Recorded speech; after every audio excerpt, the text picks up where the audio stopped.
Today is February 2nd, 2017. I am Karen Torgaley, and we are at the Centers for Disease Control and Prevention in Atlanta, Georgia, with Dr. Larry K. Pickering. In Dr. Pickering's career so far, he has been Senior Advisor to the Director of the National Center for Immunization and Respiratory Diseases of the CDC, Executive Secretary of the Advisory Committee for Immunization Practices, editor of 5 editions of the Red Book, served on the board of the Infectious Disease Society of America, and is currently Professor of Pediatrics at Emory University School of Medicine. Welcome, Dr. Pickering, and thank you for agreeing to be here for the interview for the Global Health Chronicles Oral History of Polio project. Good, thank you. To begin with, would you just tell us a little bit about how you came to be in medicine and public health specifically, and just a little bit about your background? Well, I think it's interesting to go over why I went into medicine. I think it was because of an illness that my mother had when I was very young. I always knew I wanted to go into medicine just because of that. I saw the suffering she went through. So when I went to medical school at West Virginia, and then I did my training at St. Louis, Washington University, it became evident to me that taking care of patients was wonderful. Sick patients were great to make better, but after doing that for a few years, I realized that maybe there's a way to prevent people from getting sick and have a broader impact on the healthcare system. So then I became interested in various aspects of public health and preventive medicine. So after you went to medical school, what did you do? Well, after medical school, then I did my internship, residency, and fellowship in Washington University. And then following that, my first academic appointment was at the University of Texas Medical School in Houston, where I was an assistant professor of pediatrics. Would you tell what you specialized in and what your fellowship was in? Yeah, my fellowship was in infectious diseases. It was a fellowship that was done at Washington University with Dr. Ralph Feigen, a wonderful infectious disease physician. And I really became motivated to take care of sick patients during my fellowship. And then during my first academic appointment at the University of Texas Medical School in Houston as a young assistant professor, I began to realize that taking care of sick patients was very rewarding, but there was another thing that could be done, and maybe that was to prevent illnesses and diseases and accidents in individuals. So that's when I became interested in public health, particularly in the immunization aspect of public health. That was further stimulated when I was appointed to the Committee on Infectious Diseases, COID, of the American Academy of Pediatrics. Now, that's a committee that makes all of the vaccine recommendations and handles all the infectious diseases for the American Academy of Pediatrics. And that was where I became further interested in the issues of immunization. So you went from being at University of Texas to going next to where? Where did you go from there? Well, after that, I went to Virginia, to Norfolk, Virginia, and ran the Center for Pediatric Research there for several years.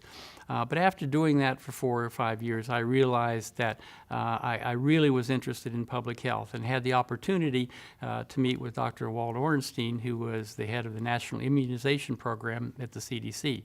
And luckily for me, he offered me a position to spend a year with him at the NIP working on various vaccine issues, which I accepted immediately. And my wife and I moved to Atlanta, Georgia to spend a year. Well, that year turned into 15 years. After working with Walt for 4 or 5 years at CDC, I was then asked to become Executive Secretary of the ACIP, which I thought about for a long time and then readily accepted. It was a very important position, and I was honored to have been offered it. Mm. Did you know anything about the Centers for Disease Control before you came to work there? I knew a little bit about the CDC.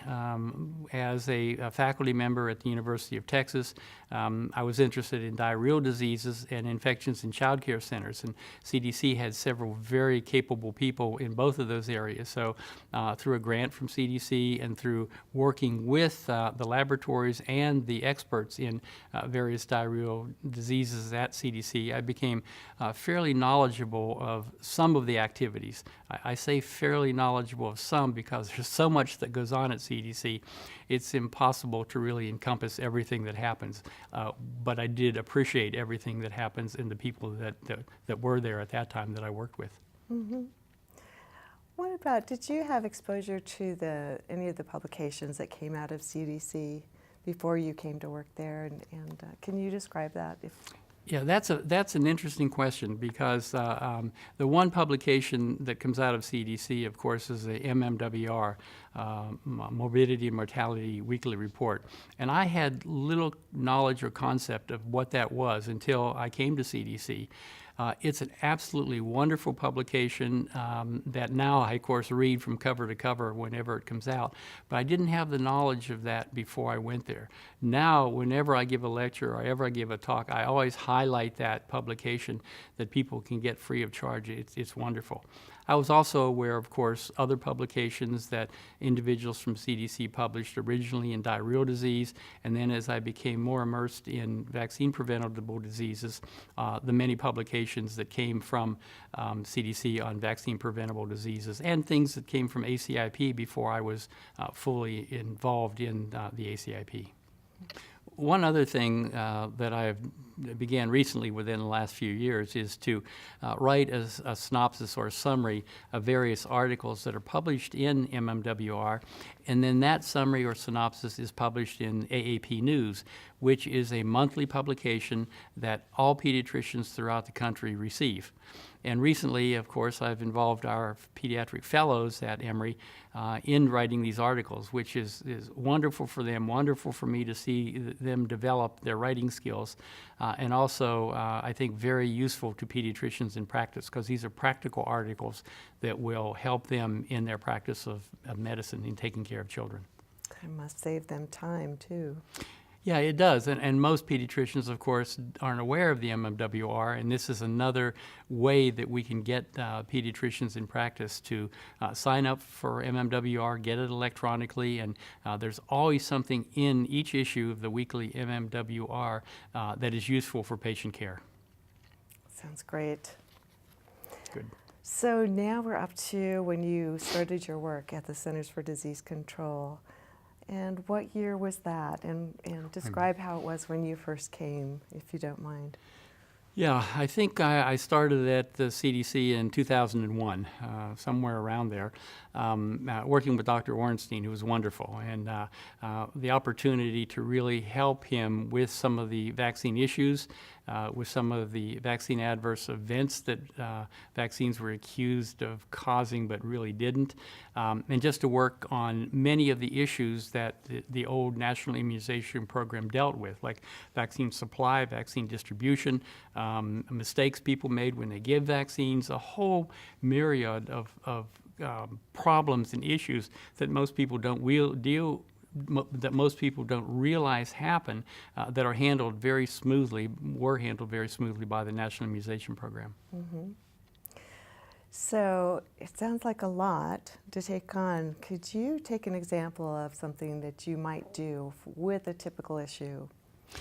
Well, one example I think that I worked on, as well as many, many other people, was when the rotavirus vaccine. Now, rotavirus, of course, causes diarrheal disease, and there was a good vaccine that prevented this disease in infants. It was given to infants at a very young age.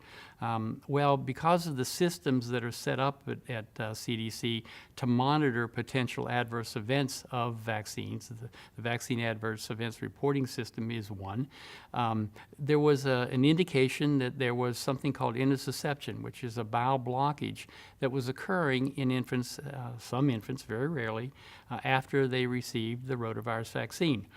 Well, the monitoring system, which we have, picked this up, and the individuals who work with rotavirus were told about this, and they did a thorough investigation and found, yes, it was associated very, very rarely, but it was recommended that the vaccine be halted because of this very rare adverse events. despite the fact that this vaccine saves lives, not only in this country, but worldwide, from severe diarrheal disease. So the investigation definitely proved there was an association. But luckily, two other manufacturers persisted in making different rotavirus vaccines that eventually went through the studies to get it approved, went through ACIP to make recommendations that it be used routinely, and now we have a very vigorous, strong, trustworthy rotavirus vaccine program given to infants to prevent diarrheal disease and prevent deaths that occur. It's remarkable. We don't see much rotavirus disease now in infants that are immunized. It's two very good vaccines that further strengthen our immunization program for children. So when you first get the reports, how does that happen? Do private physicians call into their somewhere, and then the health department calls CDC? Tell me how that works. Yeah, the Vaccine Adverse Events Reporting System is a system that is mandatory reporting of an adverse event by physicians, laboratories, and so on. So these are reported to VAERS, as it's called. Then there are people who monitor VAERS regularly, almost every day, for reports that come in. And with rotavirus, for instance, they noticed that, wait a minute, there was a little bit of an uptick here in this intussusception. So when they notice, number one, an uptake of something, when there's a death associated with a vaccine, whether or not it's due to it, or when there's a severe adverse event, then those are further investigated to see whether or not there is any association with the vaccines. Most of them, there's no association. But it's very heartwarming to me and to many of us in the field that we have these systems that monitor vaccines and pick up adverse events, which are, of course, very rare in vaccines in our immunization program. Sounds like an incredible system. It is really incredible, and that's the first step. And then if there is an indication, then there are further mechanisms that are used to prove whether or not it is associated. So the whole system of reporting and follow-up and really delineating whether these vaccines cause adverse events is a very sound, solid, and proven system. Once you find that there may be an association with an adverse event and a vaccine, what are the steps you take then to convey that information? Well, first of all, it depends on how bad the adverse events are. And it's interesting because a lot of the adverse events that are reported that you hear from people in the community, or you hear this vaccine causes autism, have no proof. Most of them are background events that would have occurred whether someone got the vaccine or not, and there's really no association. But if there is one, then the folks at CDC, working with their partner organizations, will determine what is the best route to follow with regard to continuing that vaccine if it's a minor adverse event, or taking further steps to investigate or to stop using it. For instance, we know very well that the HPV vaccine is a very safe vaccine, but it is associated with pain during injection. Now, that's been picked up in the clinical studies that were done before it was licensed and given. We know that occurs. It's something that's told to people before they get the vaccine. They know about it, and it's an adverse event that does occur. But it's basically about the only adverse event with the HPV vaccine to prevent cancer in women and men that we see. So even though it's not a serious adverse event, if the people are prepared, you want them to know that there is something that's associated with the vaccine. Oh, absolutely. Yeah, there's nothing that's hidden. If we find something that is associated, then it generally will be added to the consent forms that people get, and it will be explained to them. But the point to remember is that the studies that are done in the thousands and thousands of people that receive the vaccine before the FDA licenses it will pick up most of these common adverse events. We know what they are. Most of them are pain at the injection site and soreness and swelling at the injection site. That's the major things that you see. The real serious ones, of course, require hundreds of thousands of people to be immunized, and we have the systems to really monitor whether there are any serious adverse events following vaccines in these larger populations. So you brought up another organization that you might work with on when vaccines are coming out. Would you mention some of the other organizations that work with CDC and what their roles are? Yeah, I'll use the ACIP as an example. The ACIP is a federal advisory committee. It's been chartered. It makes vaccine recommendations for the civilian population and the military population in the United States. It reports to the CDC director and the secretary of HHS, who sign off on the recommendations, and then they're implemented. Now, the ACIP is interesting. There are 15 voting members on the ACIP, 15, and they come from a very wide background of expertise. Then, at each of the ACIP meetings, there's about 30 liaison organizations. These are organizations that deal with mostly implementing pediatric or adult vaccines or providing education about them. For instance, one of the liaisons organizations, the American Academy of Pediatrics, American Academy of Family Physicians, American College of Physicians, nursing organizations, and they're all there at the meetings to give input to the ACIP members when appropriate. So it's a very good system. Yeah, and you would be uniquely qualified to talk about the ACIP because you wrote the article with Jean Claire Smith and Alan Hinman in the MMWR article, History and Evolution of the Advisory Committee on Immunization Practices, 1964 to 2014. So what can you tell us about the history of ACIP, how it came to be, and the role it has in polio and other immunizations? Yeah. The ACIP's first meeting was in May of, as you said, 1964, and met regularly. Each of the years that the ACIP has been in existence, it's been fine-tuned and improved and so on. So that in 1972, the ACIP was designated as a federal advisory committee that reports, as I said, to the CDC director.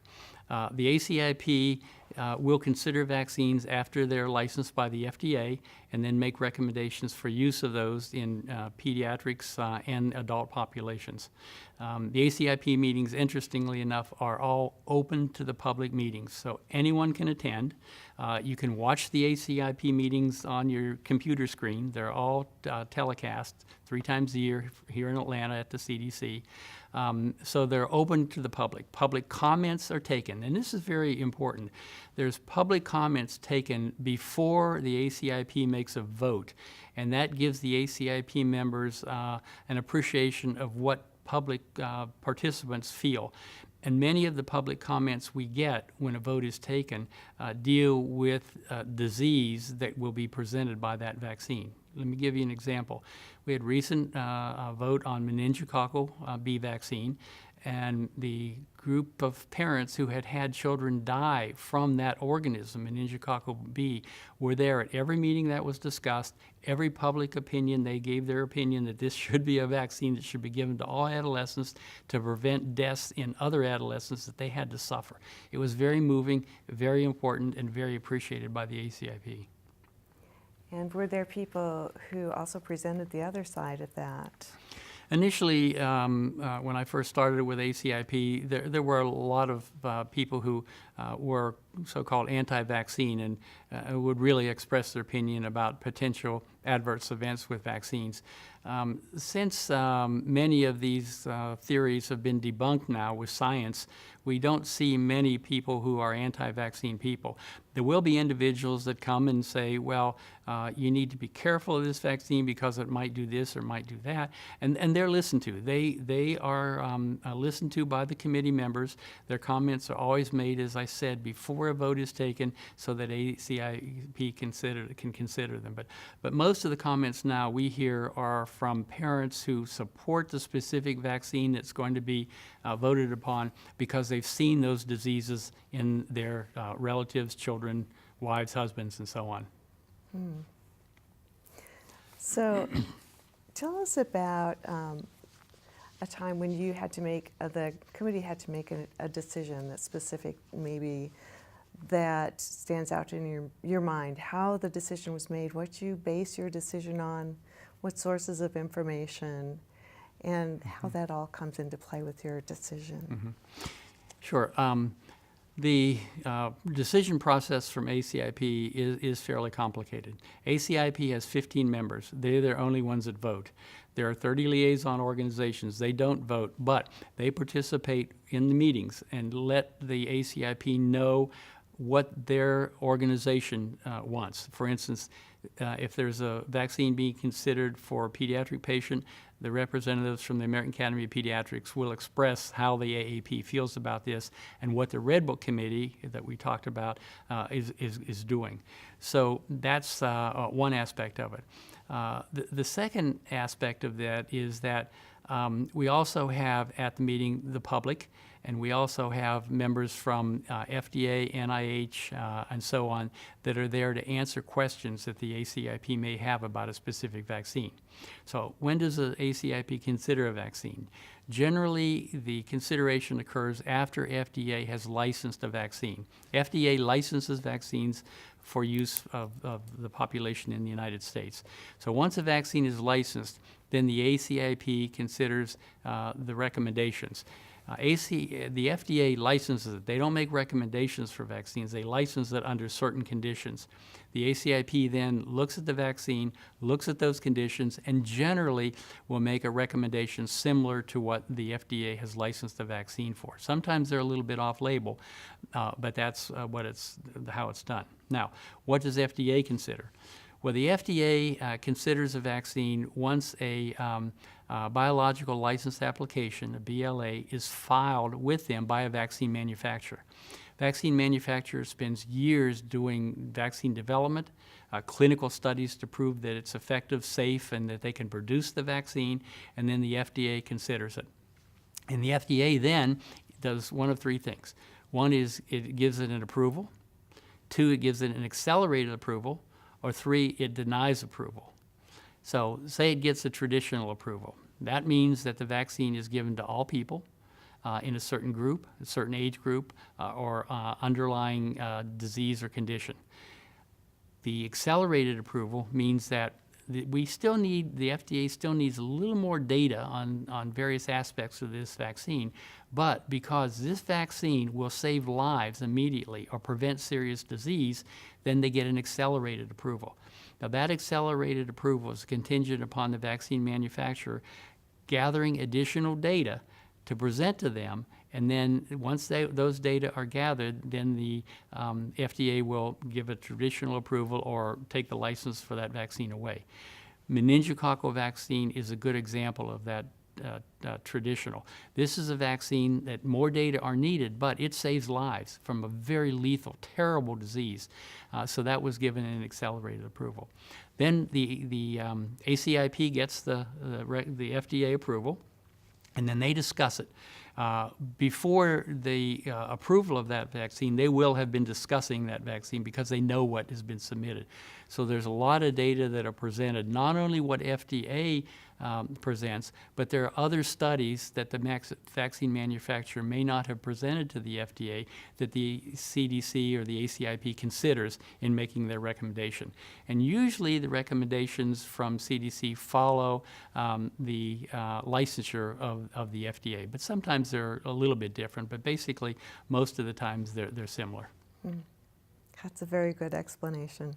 It's a really complicated process. I mean, it's hard to understand, but it's a lot of time, trouble, and work that people put into the whole vaccine process to get a final product that saves lives. It's an amazing process. Can you describe a vaccine trial, how that works, and who does it, who participates? The vaccine trials are conducted by the vaccine manufacturers, and they will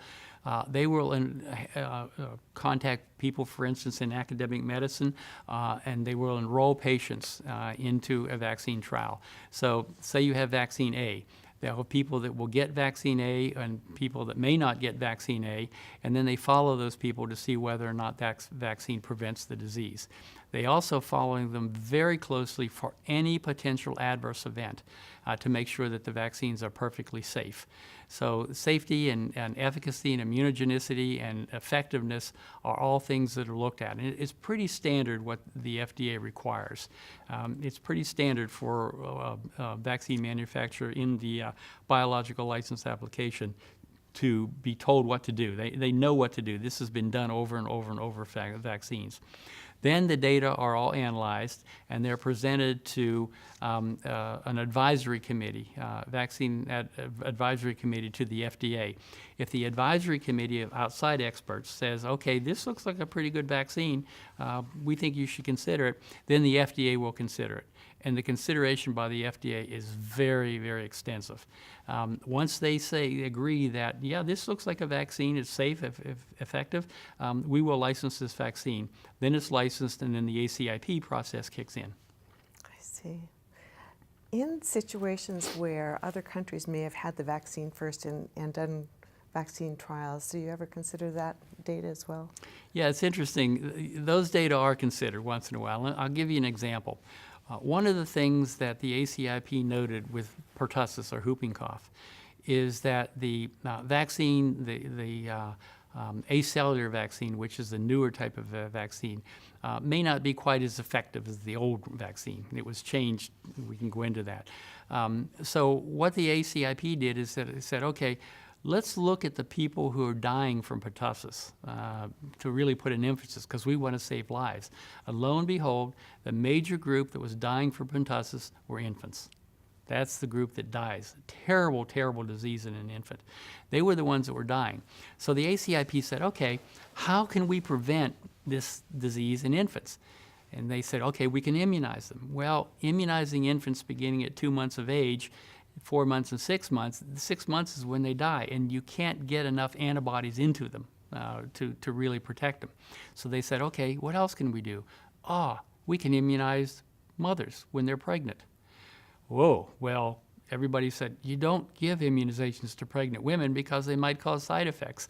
That's what we've all discussed and learned and known about. So what happened was at the discussion where this was being discussed by the ACIP is whether to implement a vaccine program in infants, in pregnant women, to prevent death in infants. There were two people there. One was David Salisbury from the United Kingdom. And he came up to the microphone and he says, we've been doing this for over a year, and we have a perfectly good safety record. And all the committee members said, wow, we feel better. And then there was another gentleman there from, I think, Australia, who got up and said the same thing. He said, we've been immunizing pregnant women, and our safety track record is really pretty good. So the ACIP members felt much better. I know I felt much better. I wasn't a member, but I felt much better that we have people from other countries that have done this already, and the safety record is good, because that's a critical thing, the safety record. So the ACIP decided to recommend that this vaccine be given to pregnant women, usually in the middle to end of the, beginning to the end of the third trimester. That allows the mothers to build antibodies. The antibodies pass into the infant, and they're protected against pertussis. And the ACIP said, wait a minute, okay, we're going to recommend this, but we still want to know about safety. We want to report on the safety of this vaccine given to women in the United States at every meeting. So at every meeting, there have been safety reports that have been given. There's been no side effects whatsoever. It's been wonderful, because not only did they just watch women, but they set up really complicated studies to monitor mothers, to monitor infants, to make sure there was no side effects. And guess what happened? Pertussis in the infants has gone down, perfectly safe. They've saved lives by this. And this shows how the cooperation with an international community, what they have been doing that we weren't, provided those data. That's a great way to maximize that information, too. Absolutely, yeah. And that shows how we need to interact in many areas, but in the vaccine area with our colleagues in other countries. And we have many examples how ACIP and CDC work with members of other countries, particularly in setting up ACIPs in other countries. But it's a great system. It just sounds like a great system. Mm-hmm. Dr. Pickering, would you tell us about oral polio vaccine versus the inactivated polio vaccine, and how decisions are made about which to use when and where? Because I know that several changes have been made over the years since it came into being. Well, I think the changes are really threefold. First is the OPV era, the oral polio vaccine era, which was 1961 to, I believe, around 1997. And then from 1997 to 2000 was the second era, and that was the sequential era, where inactivated polio vaccine was utilized with the oral polio vaccine.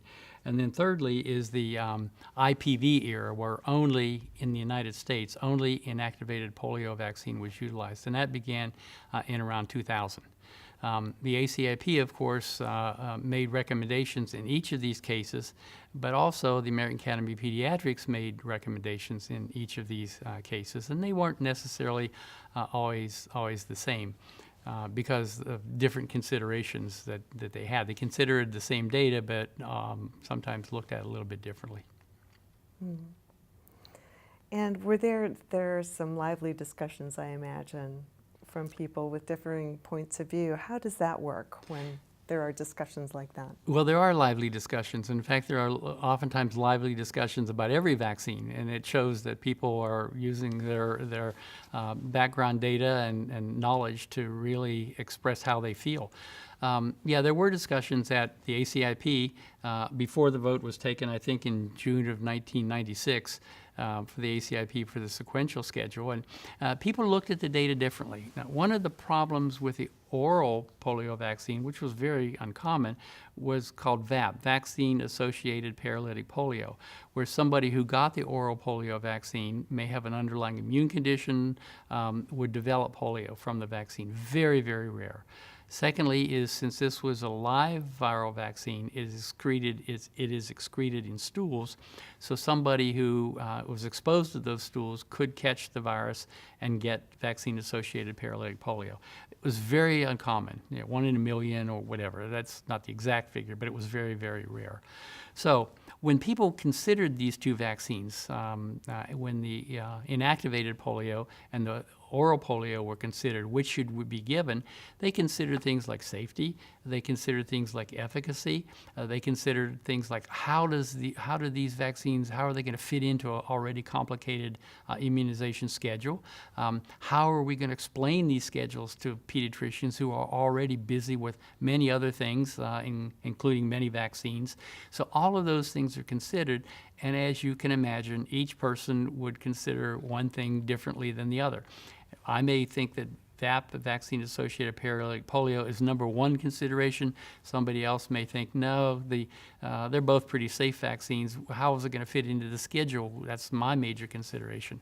So those are the things that were considered. There was a lot of lively discussions because people would feel that you could do three things, three ways to give these vaccines that began around 1997. Number one is you could give a sequential schedule, 2 IVPs and then 2 oral polios. Okay, this adds 4 vaccines into the schedule, but it basically is a major way to prevent the VAP, the vaccine-associated paralytic polio.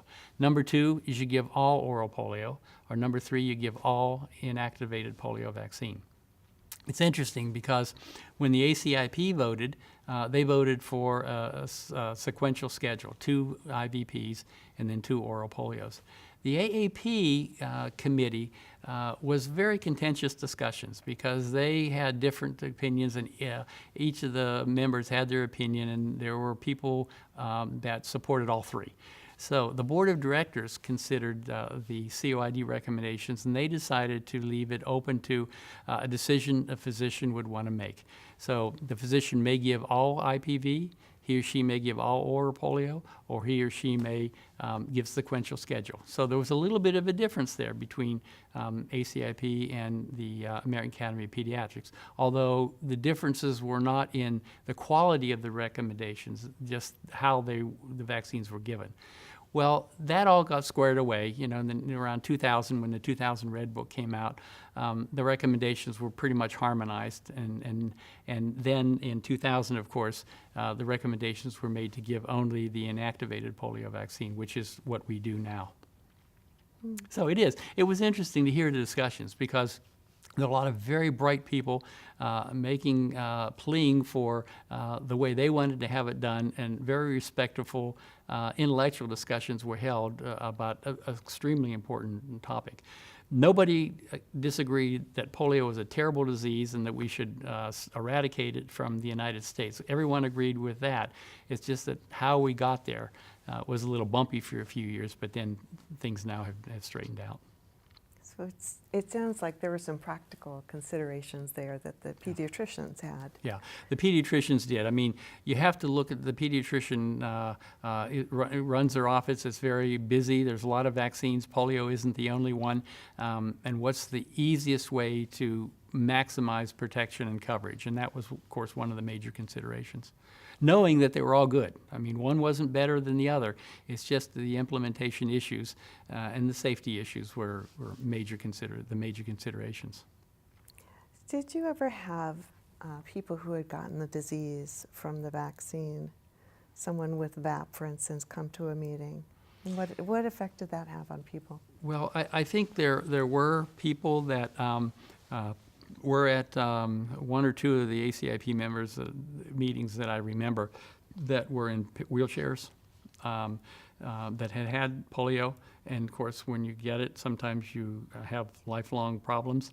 And I think that having somebody there in a wheelchair, not some, there were several at several of the meetings, and seeing that is very powerful with regard to making sure that everybody gets this vaccine, and in some people's minds, making sure that it's IPV first, and then OPV or all IPV to prevent any vaccine-associated paralytic polio. But yeah, there were some people that came that actually had the polio disease, and that was very, very moving.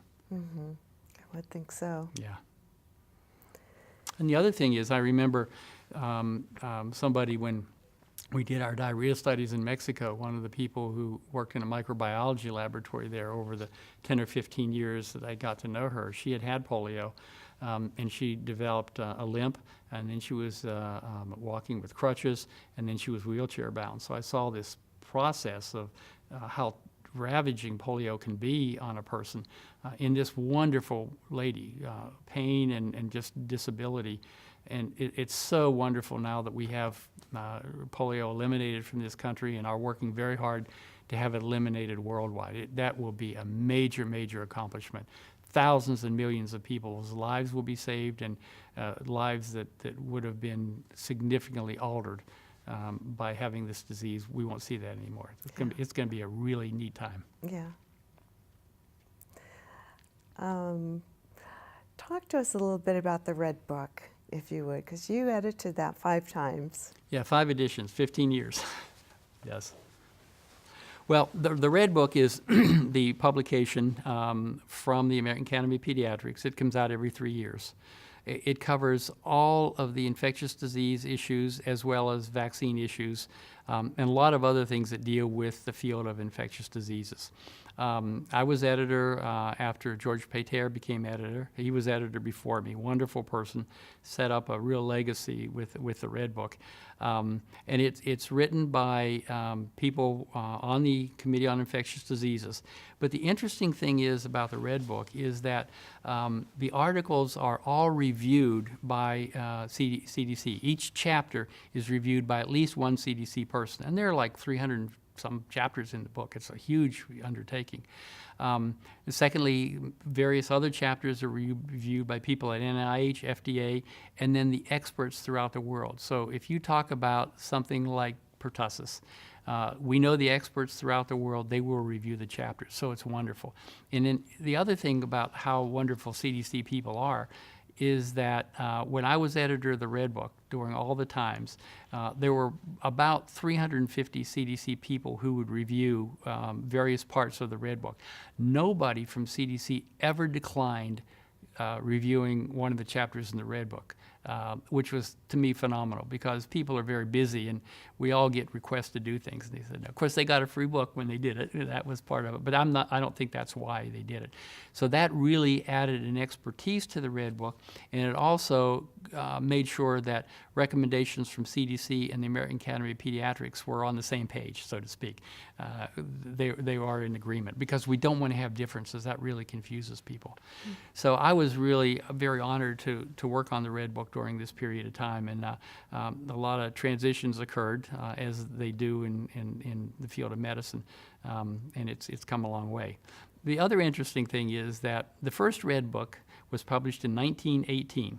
That was the first one, and there were 18 diseases in that Red Book. It was 9 pages. Now the Red Book is 1,000 pages, and there are hundreds of diseases in it. But of those 18 diseases that were first published in the Red Book, I think 11 of them are vaccine preventable. The other ones, of course, are more symptomatology disease like strep throat and so on. But so 11 of the 18 now we can prevent. But it shows the huge amount we've learned in the field of medicine since 1918, and yearly the advances are just phenomenal. Amazing. Yeah. Why is it called the Red Book?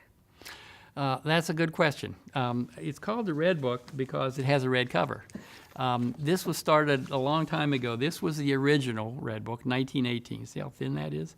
And this is the one I have from 2000 when some of those polio recommendations were made, and it's a lot thicker. So the red cover on the Red Book it was why it was called the Red Book.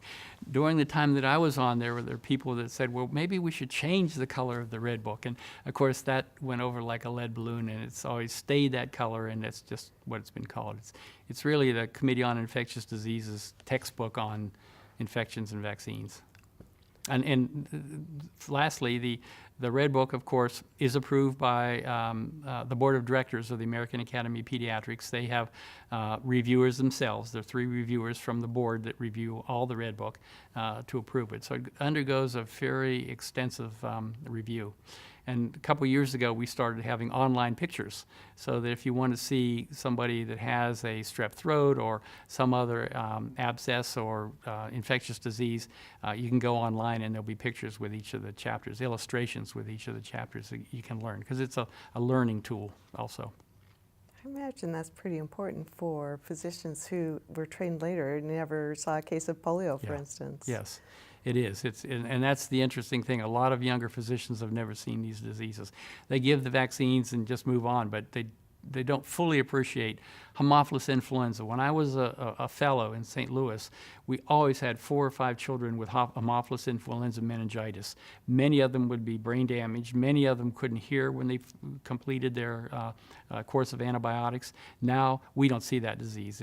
We see it, but it's very, very rare because of the H flu, not influenza, but Haemophilus influenza. It's a bacteria because of that vaccine. You wrote an article, too, with Reed Walton and Walt Ornstein, Lessons Learned from Making and Implementing Vaccine Recommendations in the U.S. That was published in the American Journal of Preventive Medicine. Can you tell us about that article? Yeah, it's interesting when ACIP makes vaccine recommendations. The members think and try to cover all aspects. We want to make sure we've covered everything about this vaccine so that when it is licensed and used, there are no surprises. Well, there are surprises. There are lessons learned. And so we had in that article, I think 7 or 8 lessons learned. And I'll give you one positive and one negative, okay? We'll start with a negative and end positively. The negative one was a while back, whole cell pertussis vaccine was thought to be associated with encephalopathy. Since it's been proven that wasn't the cause of the encephalopathy, it was something else. It was a genetic condition. So because of these bad fevers and irritability and encephalopathy that the whole cell vaccine caused, they did cause those adverse events, but they prevented pertussis. Because of those adverse events, the manufacturers developed and marketed and licensed an acellular vaccine. The acellular vaccine was going to have a lot less side effects and therefore protect kids against pertussis, but none of these side effects. Well, the good news is that the side effects were a lot less. The bad news was that the immunogenicity, or the protective titers, aren't nearly as good long-term wise as the whole cell vaccine. So we made a change to better side effects to decrease them, but we also negatively impacted the protective effects of that vaccine.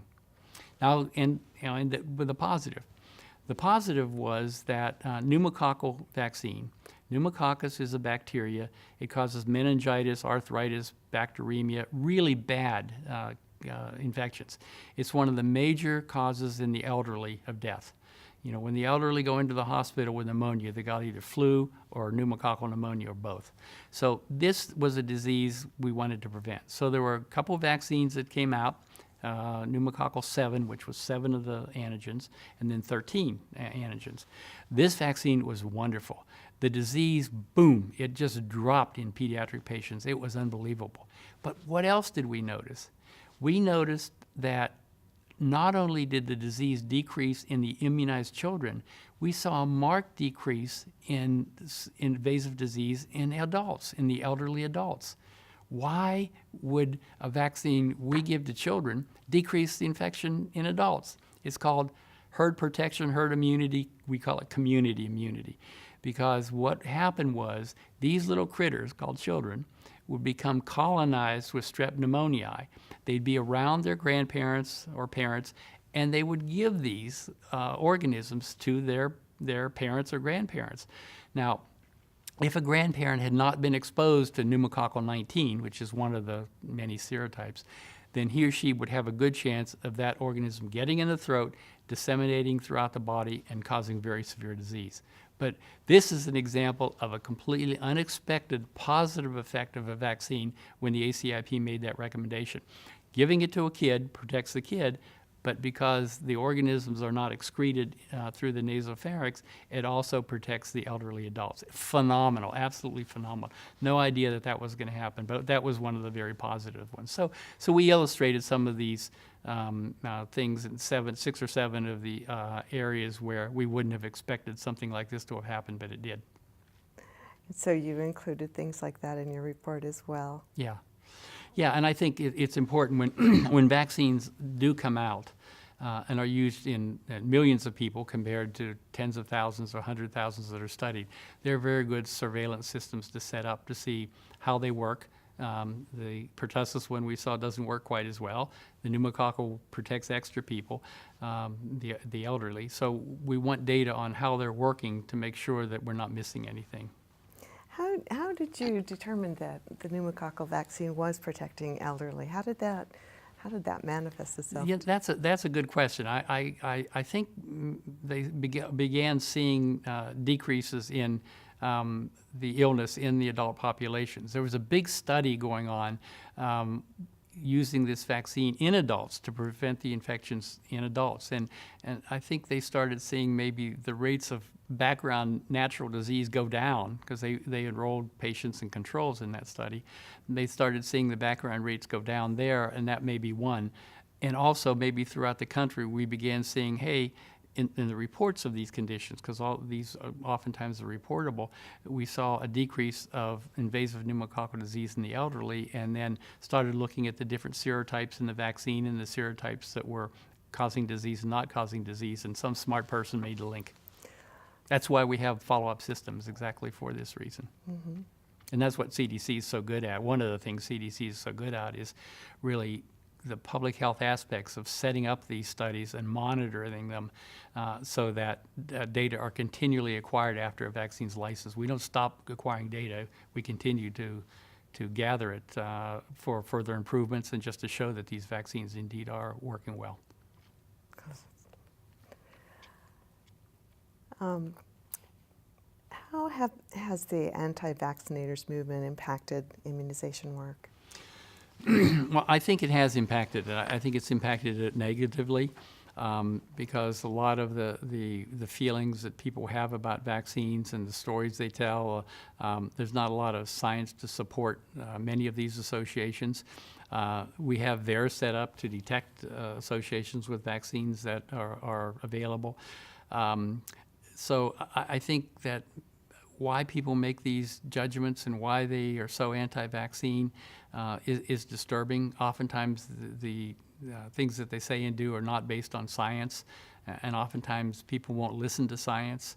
You find people that gather together in little communities that all have these same beliefs, and it's unfortunate because not vaccinating children really causes a major problem. Not only in death and disability, but the social cost of dealing with all of these episodes that we don't need to deal with are unfortunate. But I think the major thing that we see is autism. People have associated vaccines with autism. Now we're beginning to see that there are probably genetic causes of this, and vaccines have nothing to do with it.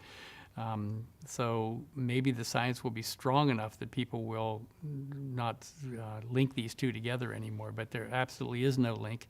But you know, on the other hand, you can understand, okay, if you get a vaccine and the next day you have a major migraine or something, you can say, well, I had a vaccine yesterday and it's due to migraines. But there have been some really neat studies. Steve Black did one in Lancet called background rates. If you take 100,000 people and monitor them, so many of them will have certain very rare diseases, okay, very uncommon diseases. And if you take 100,000 people and immunize them, you're going to have those background rates in those people who get immunized. So that's why it's important to follow large groups of people to see whether or not these conditions that people get that are very rare really are associated to the vaccine. And most of the times in his study, they showed they're just background rates and had nothing to do with the vaccine. It's, for instance, you say, okay, I got my vaccine today, and 2 days later I got hit by a car. Well, was there an association? Probably not. The same thing applies. Well, I got my vaccine, and 2 weeks later I got transverse myelitis. Was there an association? Well, we have to look and see whether there was one, because potentially there could be. But the studies have shown that no, this probably, even if you hadn't gotten your vaccine, you would have gotten that condition. So the background rates are very important for people to understand when you see these rare conditions following a vaccination. It sounds like there's always new pieces of information coming in to help make the decisions that you have to make. Yeah, absolutely. Yeah, and unfortunately, a lot of times for conditions where we know there's no association, we still have to disprove it. So it takes a lot of time and effort that it's important to do, because we have to show that there aren't these associations, but some of them are just so obviously negative, it's unfortunate. And then convincing people. Some people have their minds made up that you just can't change them. And for instance, just like the old thing, told someone the other day, walking down the street, and if you see a ladder, will you walk under it? No, because I've always been told it's bad luck to walk under a ladder. It probably is, because something might fall out and hit you. But it's the same feeling. You get this thing ingrained in you, and it's hard to change someone's opinion when it's so deeply ingrained. We just have to be patient and remember that not vaccinating children damages and injures the children, and we've got to help parents who may be anti-vaccine realize that. It just takes a lot of patience. Mm-hmm. And good explanations like you're giving. Going back to the ACIP and how that works, I was wondering if there were times when major organizations who are represented there had disagreements about how a vaccine is given or about timing or anything, and how that's handled. There are occasionally disagreements. I mean, there are disagreements between members of the ACIP or members of the Red Book Committee about the specific issues. But that's the real benefit of an open meeting where these can be publicly discussed. I think that when you go back many years, the MMR vaccine was one of the areas where there was disagreement between ACIP and the American Academy of Pediatrics for the second dose.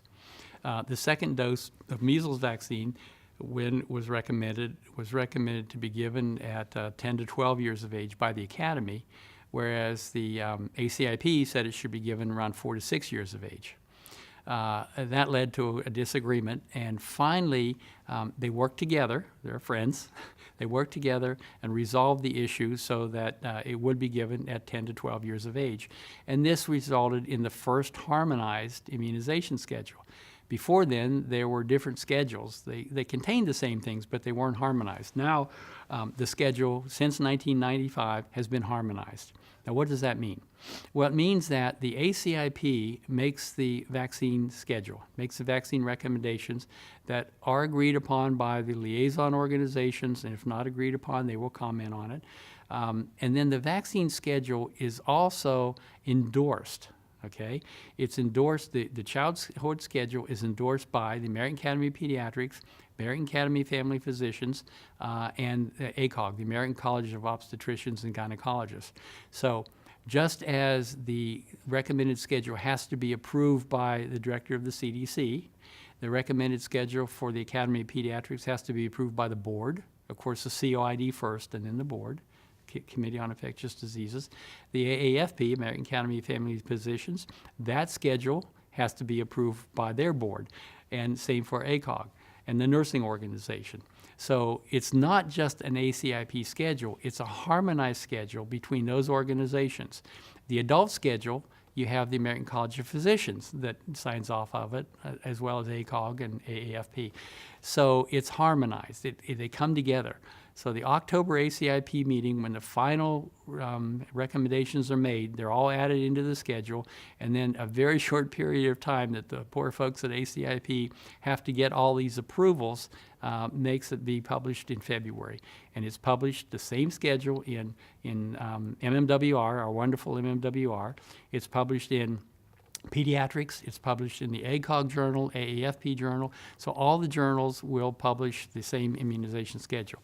And that's been going on since 1995. It took a little work to get there, but we are there now, so there's no disagreement.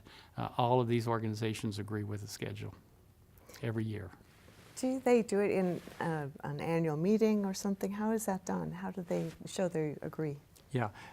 What happens is that at the ACIP, of course, there are the final schedules are discussed. They're presented, both the childhood and the adult schedules, with all the changes. Now, all the changes up until that meeting have been discussed, but there'll be a few that will be added in. At that meeting are the liaisons from these organizations, and the liaisons to the ACIP will agree with all those changes. They make suggestions if they don't like the wording, and at the meeting then that wording is worked out. So there's fine-tuning. Someone may not like an adjective, and so they'll add another one, and they discuss it. So the approval of the harmonized immunization schedule every year is done in October by the ACIP. Not only do the liaisons agree, but on the ACIP, I haven't mentioned who's on there, but there are pediatricians, family physicians, obstetricians, a nurse, a community representative, experts in epidemiology, statistics, all the things that you need reflected are in the membership. So then what happens is that the liaison members take that back. For instance, the liaison to the American Academy of Pediatrics takes that back to the Red Book Committee, and then it goes to the Board of Directors of the American Academy of Pediatrics. And generally, they may have some questions, but generally they're kept up during the year as things go with changes that are made. So generally, there are a few little hitches that have to be worked out, but they always are. We get under the gun and it gets published in February. It used to be published in January after the October meeting, but it was just too much work and not enough time to get all of these changes made, because the schedule is very complex, as you know. But that's a neat thing. These groups work together to unify. It's been done since '95, and it hopefully will be done, forever. That's the only way that we can do this with this complicated schedule. You can imagine what would happen if the American Academy of Family Physicians didn't have the same schedule as the ACIP, which was different from the Academy of Pediatrics. That would be a disaster. But a lot of very smart people work together cordially to make sure that doesn't happen. So, yeah, the consistency of the recommendations would be very important. Yes, very important. And they weren't always that way, but now they are. That's good. So we touched a little bit about eradicating polio in the world, and I wondered if you had some thoughts about that. Well, my thoughts are, yeah, it's going to be done.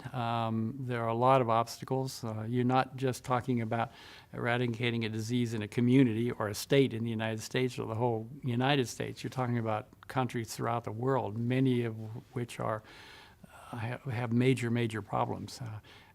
I greatly admire the vaccine givers, the people who administer polio vaccines, go from community to community in these countries where they're war-torn and impoverished. It's horrible. These are real heroes, the individuals that are doing that. And hopefully we'll get to the stage where all of polio will be eradicated, and in the future, global eradication will be something that we can all be very proud of. We can be proud of the people who have done it, as well as the fact that they have done it. It's going to be done, but it's just takes a lot of time and effort, and there's always little hiccups that occur along the way that you think you're there and something else happens. But there's a lot of really dedicated people who deserve a lot of credit for the work that they're doing. That's a good place to try to start wrapping up here. And I wondered if you had anything that we didn't cover that you wanted to talk about, or any final thoughts before we finish up. Well, I think that, with regard to being at CDC, I would like to just say a final thought about CDC. It is a real treasure in the United States. The public health aspects and the laboratory aspects are phenomenal. And many people throughout the country may not realize that people in the field of medicine, that you have a real complicated patient. You can talk to your local infectious disease person, but there's always an expert, generally an expert in that area if you need further discussion or if you need laboratory work done. The laboratories here are phenomenal. I can only touch on what all they do. I don't even know everything that they do. There's so many good things that are done. MMWR gives you a peek into all the many things that go on at CDC, because all of the various branches and so on publish articles there. And then working with the EIS officers and the staff at CDC is a real pleasure. Always willing to help anyone. So that's a positive activity. And I just stress again, get into MMWR, get it sent to you electronically, and you'll begin to see the real magnitude of what goes on here. It's a wonderful summary of what CDC does and what it can do. Yes. When people are aware of it. So I just want to thank you so much for all your input. You've provided insights into especially ACIP and vaccines that we wouldn't have had otherwise. Mm-hmm. Since you are sort of our expert on ACIP, can you tell us how people who want to learn more about it could get information about it? Sure, thank you for asking that. The ACIP has a website. You can go to www.cdc.gov, and in the upper right-hand corner you can type in ACIP, and it's amazing the information that's there. The charter's there. Each of the meetings' webcasts can be shown. The minutes are shown, so you can look at the minutes. All the slides from the presentations are shown. So you can watch the ACIP meeting. If you can't watch it in person, you can watch it afterwards when you have time to do it. Every information that you'd want to know about the members, where they come from, it's just a wealth of opportunity that is all open to the public and shows a real transparency of not only ACIP, but the ACIP process and how these vaccine recommendations are made out in the open with the ability of the public to comment. And I might also add that if you want to make a public comment and can't attend, you can write to it. You can write the comment, send it in. It will be either read if it's not too long, and definitely will be put in the minutes. That's great information for people to have. Thank you Yes. for including that. Good, thank you.